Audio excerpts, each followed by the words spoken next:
Hi, my name is Isa. Welcome to my channel. Today I want to talk to you about how to feel like you're worth it and how to stop seeking external validation.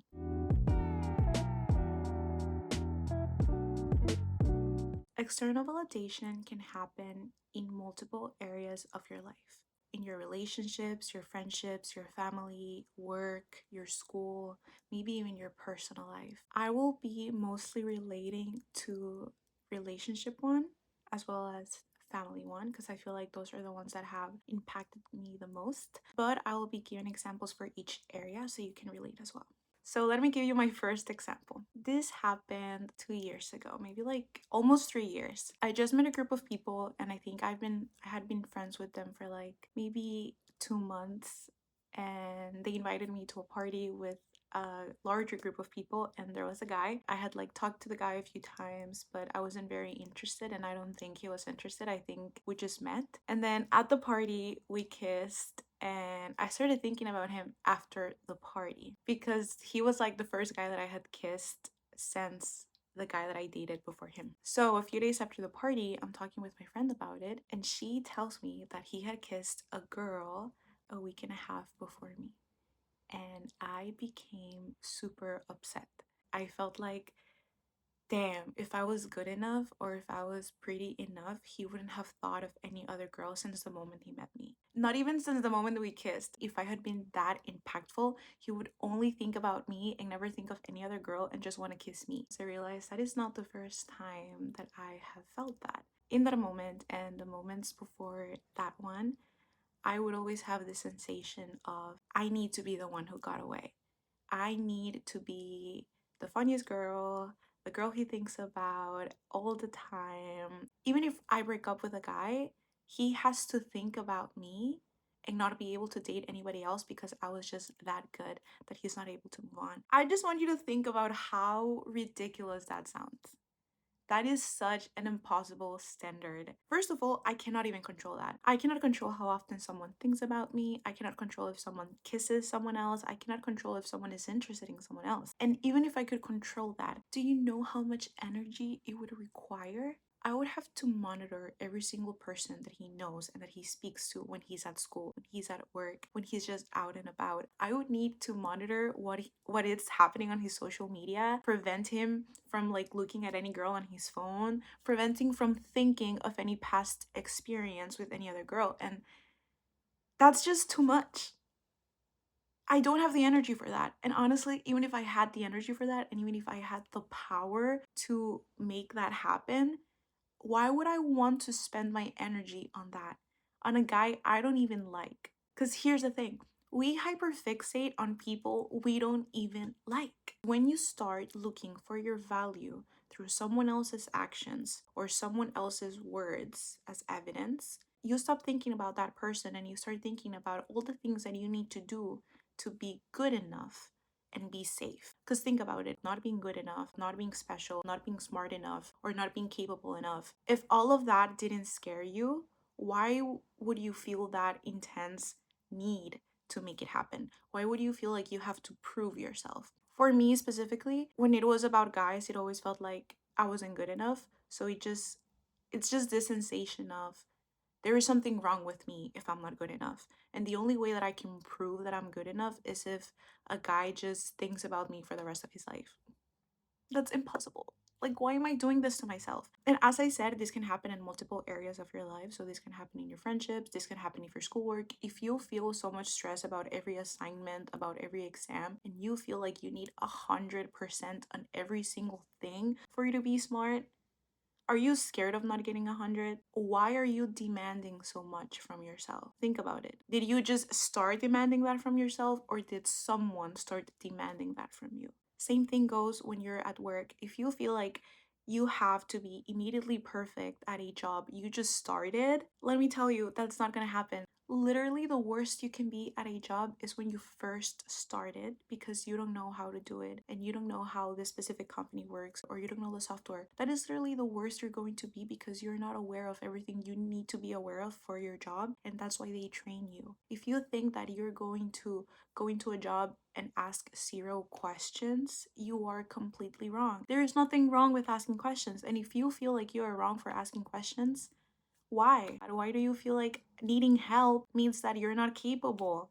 And that's where external validation comes in when we seek our capability, our worth, our value, our intelligence based on an exam, a grade, someone's actions, right? I started reflecting a little bit more on why I had this desperate need of proving myself. Who told me that my worth needed a witness?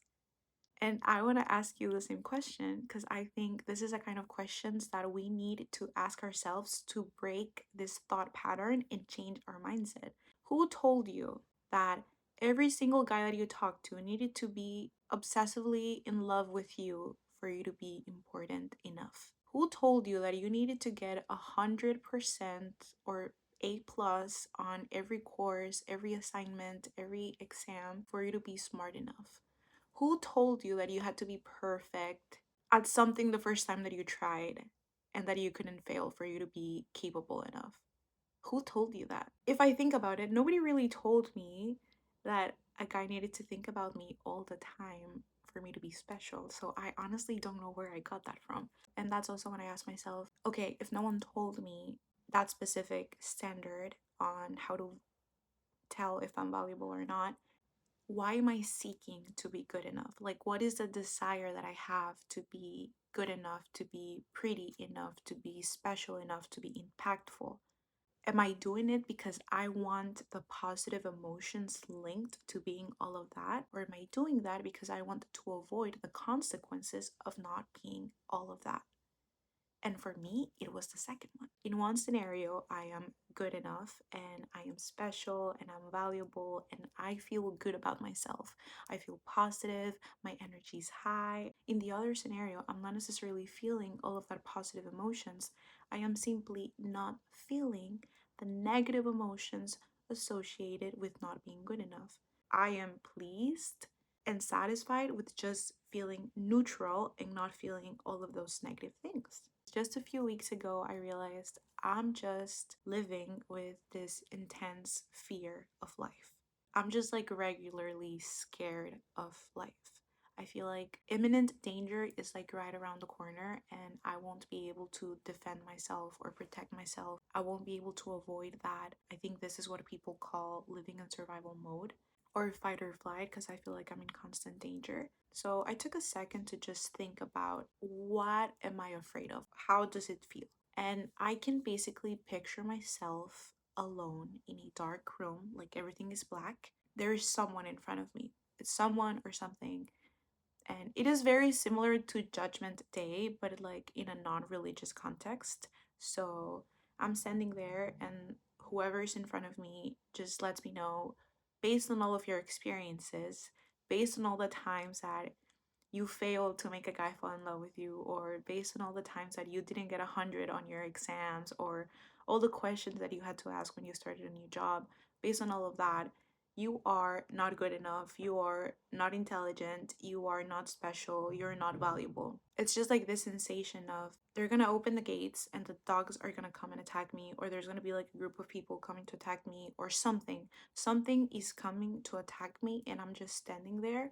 I don't have enough time to make a plan to protect myself. I don't have anything to hide. Not only am I vulnerable, but I'm also in danger. I cannot defend myself. And that's exactly how it feels it's going to happen if I am not good enough. I'll give you the second example that I was going to give. um, I grew up with an almond parent, and if you grew up with an almond parent, I am really, really sorry. For me, it was my father, but I know that for most people, it's usually their mother. So, my father was obsessed with diet culture and food and exercise and weight, and he put me in a very, very strict diet. And he basically conditioned my love or the love that I received based on how well was I following the diet, how many times was I exercising during the week, how much weight I lost every time we went to the doctor. So when I lost weight, I would be celebrated and I would experience my dad who's proud of me and he's happy with me. But whenever I skipped the workout or I bought a milkshake or I didn't follow the diet, I wouldn't experience my dad anymore. I would experience the version of him that was ignoring me. He was distancing himself from me. He was super strict with me. I later started linking, if I follow the diet, I'm going to be loved. If I follow my exercise plan, I'm going to be cared for. And even after moving out of my house, which was like, I think 5 years ago almost, even after moving out of my house, I realized I still had that sensation of I need to lose weight. I think I've thought of like losing weight almost every single day of my life instead of like without counting the last few months because I've healed that thankfully. I think even at the beginning of this year of my life, I was still experiencing those thoughts. I was thinking, I need to lose weight. This is going to make me fat, so I cannot eat it. This is going to make me skinny, so I have to eat it. There's going to be something wrong if I don't lose weight. There's going to be something wrong if I skip the gym. I had to like stop myself and ask myself, do I want to lose weight? Like, is that why I'm doing all of this? Is that my goal? Or did someone else tell me that was my goal? And it was my dad. So basically, at this point of your life, when you're seeking external validation, it's out of habit, it's out of necessity because you feel like you need that, right? I don't want to give you like the speech that everyone gives when they talk about self worth, because they always go like, you don't need anybody to make you feel worth it or to tell you that you're worth it because you already are. And I 100% believe that, I 100% believe that every single person is worth it just because they are. But going back to the question of who told you your worth needs a witness, think about a witness as evidence, okay? Think about it as a court of law. I think that's how it's called. Think about it as a court of law, and you're standing there. The judge is asking you, are you worth it? Why are you worth it? And you're standing there and you need a witness to show that you're worth it. So maybe it's a professor, maybe it's your parents, maybe it's the guy that you're talking to. And you need to give all of this evidence on why you are worth it so they can decide if you're worth it or not. I need you to realize that it will never happen. And that's exactly why you don't need a witness to your worth. Not only does a witness to your worth not exist if you really think about it, but also who is asking you to explain your worth? I think in my whole life, I have never had a conversation with someone who's directly asking me, why are you worth it as a person? Why are you worth it in relationships? Why are you worth it in friendships? Why are you worth it in an academic or professional aspect? I have never had that conversation. I have never had someone ask me that, and I have never asked that to someone because I don't think about that when I see other people. I don't think about them in terms of how much are they worth as a person. The only moment where you actively have to prove your worth is if you find yourself, most likely in a toxic household or in a toxic relationship where you need to earn love. That's probably why, as you grow up, you're seeking external validation because you have this idea that you have to prove yourself. You have to prove your capability. You have to prove how smart you are in every single thing that you do. You have to prove how special you are with every single guy that you talk to. And life is not like that. Because if it was like that, it would be like that for everybody. And everybody would have the same standards. Not only would they have the same standards, but someone, if you think about it, if someone is going to judge you, that someone should also come to every single person in the whole entire world and tell you, these are your standards on how to prove that you're worth it. You have 20 years, you have 30 years to prove that you're worth it. That just doesn't happen. So for example, someone who didn't grow up with an almond parent or someone who wasn't negatively influenced by social media in regards of food and weight and exercise, they don't wake up every day thinking, I need to lose weight, I need to lose weight, I need to lose weight. They don't think that. So if it's a standard for you, why isn't it a standard for everyone? Because you know how I stopped myself from thinking I need to lose weight? When I realized nobody in my life, other than my dad, has ever asked me, how many times did you go to the gym this week? Did you follow the diet this week? How many pounds did you lose last week? Nobody. Not my mother, not my sister, not my ex boyfriends, not any guy that I've just talked to, not my friends. I have literally never talked to anybody who has ever asked me that.